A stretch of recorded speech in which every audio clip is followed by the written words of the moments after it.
Hey folks, it's Wade the Shoe Dog. It's been a while since we had a talk, and there's been a lot of developments in the trade war tariff wonderful thing. So I thought I would let's do an update. Are you ready? Hey, I am sorry. It's been a long time since we made video. I spent basically a month in China, came home for a couple of days, and then spent 2 weeks in Ecuador. And projects are going great. We're having a lot of fun, but it just makes for a really busy time. So I'm back, and let's talk about tariffs and taxes. Okay, so Trump's sneaker tax, absolutely. Tariffs are a tax. And no matter what a politician says about we're collecting money from these foreign countries, we're not.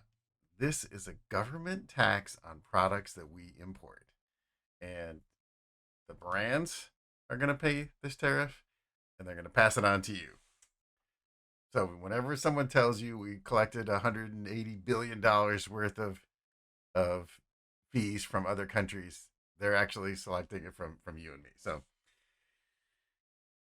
that's the story. Okay, so we're gonna go through a quick tour of shoemaking countries that are impacted, right? So Vietnam, right? For sports shoes, Vietnam is the place to go right now. It's 20%. Now, every shoe has an import duty already. This is on top of that, right? So this particular shoe on the screen would, because this is the synthetic shoe with foxing, this deal, about 20%, or textile shoe, excuse me. So 20% duty. Europe is also 20% duty. China right now is 30%. Who knows what it could be in 2 weeks? Last I heard, they were extending the discussion. So who knows what it could be? Maybe another 90-day pause before something else happens to it. So as far as sports shoes are concerned, right now it's 30%. Brazil just got hammered, and they're at 50%. So what we're gonna do is I'm gonna walk you through what this really means, because whether it's 20% or 30% or 50%, that's not exactly what you're gonna pay in the store. Now, as an importer, yes. And I'll show you. I'm going to show you how all this adds up. Let's talk about the numbers. Oh, hey, quickly before we get into the numbers, I'm going to show you some spreadsheets and some cost calculation stuff. This material is covered in our book, How to Start Your Own Shoe Company, and it is covered in our online courses. Um, if you've been to the Shoemakers Academy website, you've seen this before. But these tables and charts and this kind of price calculation information, you're going to find it here in the Entrepreneurs Shoe Business Startup course. You're also going to find the deep dive on this in the how to calculate footwear costs and the footwear cost engineering. Now, that's a lot of courses. If you just want to go for it, you can get the all access pass, and that's all the courses included. Okay, so that's where you're going to find this, but that's if you want to do the extra deep dive, like you're doing it for yourself. But I'm going to walk you through what it is. Let's run the numbers. Okay. Now we're going to talk about what this really means, right? So what we're looking at here is the wholesale distribution price model, and here. Let me just clear this out. Okay, so across the top here, we've got what free trade would look like with zero duty, what normal duty would look like for a typical athletic shoe. Uh, this is what Vietnam and Europe is: 20%, China 30%, Brazil plus 50% duty. Okay, so we're gonna go down the columns here. This is your FOB price, right? So this is your price from the shoe factory, right? When you design a shoe, negotiate your price. This is the raw cost of what you're gonna buy it from the factory, right? And the next price that we really want to pay, uh, the next thing we're going to look at is the duty rate, right? Because here, this is shipping insurance fee. A full container load is 5,000. The container rate at this moment is 4,500. So your shipping cost is $1.30. These are all components that end up inside your landed cost, right? But what we're gonna talk about now is what the duty rate is and how that affects your landed price of the shoe, right? Because the landed is what it costs to get the shoe from the factory into your warehouse. So let's talk about that. Okay. So so okay. So we're gonna come over here to the duty rate. So here's the duty rate, and here it's zero. Now this duty rate is is calculated off the FOB price of the shoe, right? So here we can see 0% duty rate gives you a value of zero.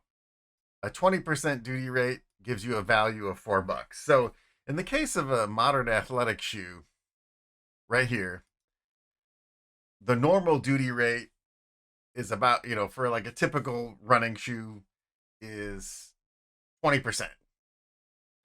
And so that gives the amount of the value of the duty is $4, right? Now, if we're gonna add an extra, now that 20% is just the right currently the standard value, right? If it's a leather shoe, it'd be 9.5. If it's a kid shoe or an aqua sock or a sandal, it's gonna be something different. But in this case, we're just gonna go with this typical running shoe, 20%. Okay. So now we're gonna add that extra 20% from Europe. So that makes the total duty 40%. If that shoe is coming from China, then the total extra duty is going to be 50%, and Brazil is now going to be 70%. So if we go down the row here, right, normal standard duty is going to be $4. If it's coming from Vietnam now, with a 20% extra, it's going to be $8, $10, and $14. Now, this is the important part to understand, right? Who pays this money? The importer does, right? So if you own your own business, this is a bill that you are going to get, right? Um, if you if you're the importer, you pay it, and who do you pay that money to? You pay that money to the U.S. government. So the U.S. government, if you're buying a $20 athletic shoe from Brazil, you are going to pay the factory $20 and you're going to give the US government 14. Right? That's how it works. Okay.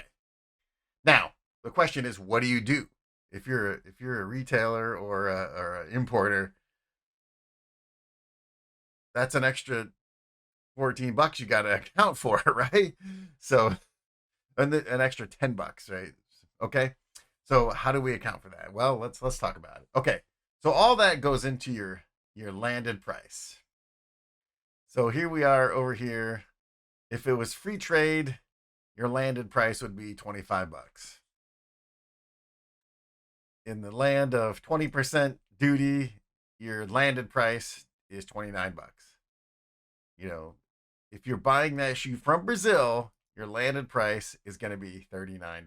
Now, how, this is the next part, and this is where um, we got to talk about, and this is all the cost calculation stuff that's in our courses and books. But when you land a shoe for $25, or in this case $29, right? If you land a shoe for $29, what do you sell it for, right? And the answer is you're gonna multiply that 29 by about 2.2, right? And what that's going to do is get you your wholesale price. And what is that 2.2? That gets you a margin of about 50%, 51%. And now this includes other things, right? Your overhead, your cost of sale, all that other good stuff, right? So, and you say, wait, 50% is that standard? Yeah, that's pretty typical. I mean, some companies, if they're trying to buy market share, they might go at it at a 40%. If you are selling it directly to retail, that number is going to be a lot higher, right? In this case, we're talking about a wholesale distribution model, right? So you're going to buy that shoe. and you're going to get it to your warehouse for 29 bucks. You're going to sell it to your customer, the stores or web retailer, whoever else, for 60 bucks. They're going to take that shoe, sorry, for $65. They're going to take that shoe and they're going to double it again, right? And that's how you get to the retail price. So if you look at this costing model, you're going to take that $20 shoe, you're going to land it for 29, you're going to wholesale it for 65, and the retail price is going to be about 130 bucks. If you go to Dick's Sporting Goods today and you look at a Hoka, that's what it's going to be, somewhere right in the zone, right? And you think, wait, that sounds like a lot. Everyone doubles it. That's how it works, man. And I'll show you a little bit later on what Nike's whole margin is at the end of the day, right? But retailers, that's how they make their money because they got salary, they got rent, they got utilities, all that good stuff they got to pay. So that's really how costs are calculated. So the point of it is, what we're trying to get to now is if you hold your profit margin the same and the store holds their profit margin the same, right? Then how are they going to raise the retails, right? So the answer is a shoe that would cost $130 as a retail is now going to cost 147. If you're getting it from China and everyone holds their margin, it's going to cost 156. Now you say, wait a minute, maybe people won't hold their margin. Maybe they'll try to absorb that price. Well, it's not how it works, and I'm going to show you why. Okay. So let's come down here and we're going to show you what the difference is, right? So in the case of the shoe that came from Vietnam with an extra 20% duty, your landed price went up 14%. The retail went up 14%. The wholesale went up 14%. So yes, it's 20% duty, but really the customer is going to see a 14% increase because your margin is going to stay the same. Right? You want to keep your margin the same. Why should you make less money? And your profit actually goes up 14%. So that's kind of because everyone marks it up because they're trying to maintain margin, right? Um, you know, now let's go down to this other row here, and I'm going to show you what happens if you don't raise your price. Okay, so here's that normal 20% duty shoe, and you've got a retail price of 130, right? Now, if you are going to get that shoe from Vietnam or Europe and you're going to add 20% onto it, so that means there's an extra $4. Your landed price increased 14%. Your retail didn't change, right? So now your margin just went from 56 to 36. And if you're bringing that same shoe from China and you're holding the retail price, right? Your wholesale is the same. Your profit now went to 16 bucks, went to 32% margin.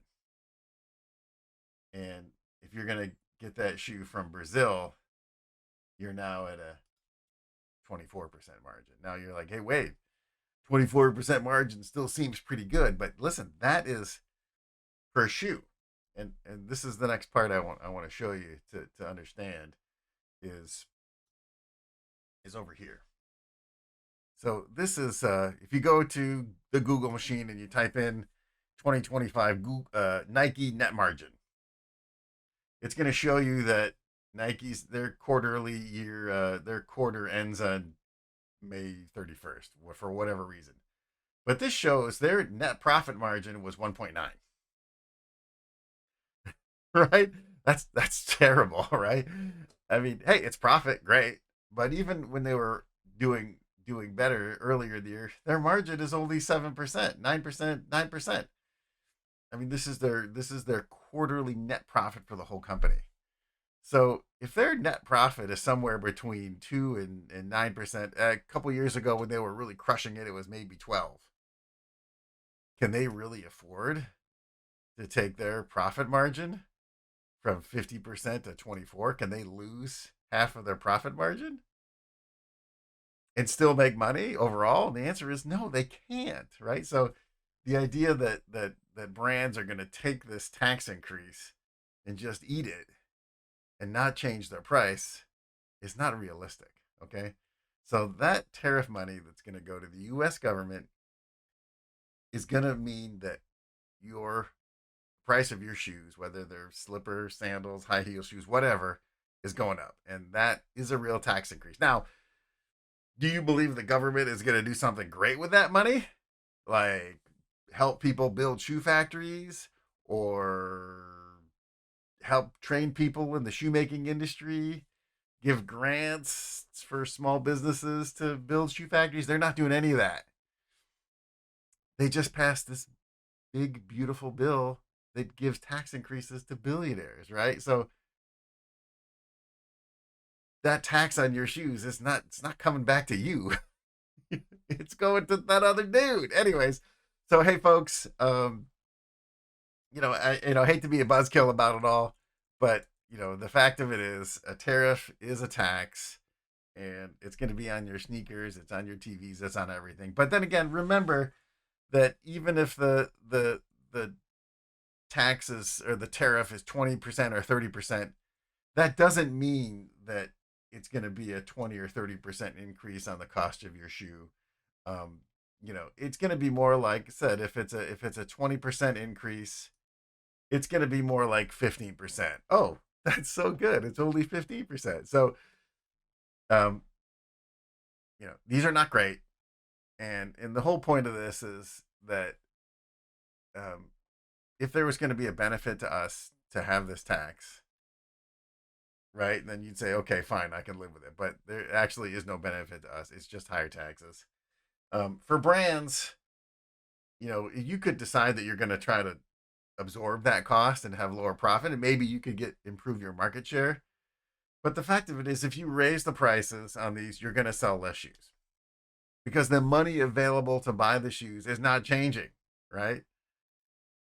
The money available to buy your product is not changing. So when your price goes up, your sales volume is going to go down, plain and simple. Hey, folks, if you really want to try to get your mind around how to do these cost calculations and really learn about how the shoe business really works and understand it, I don't want you to like and subscribe.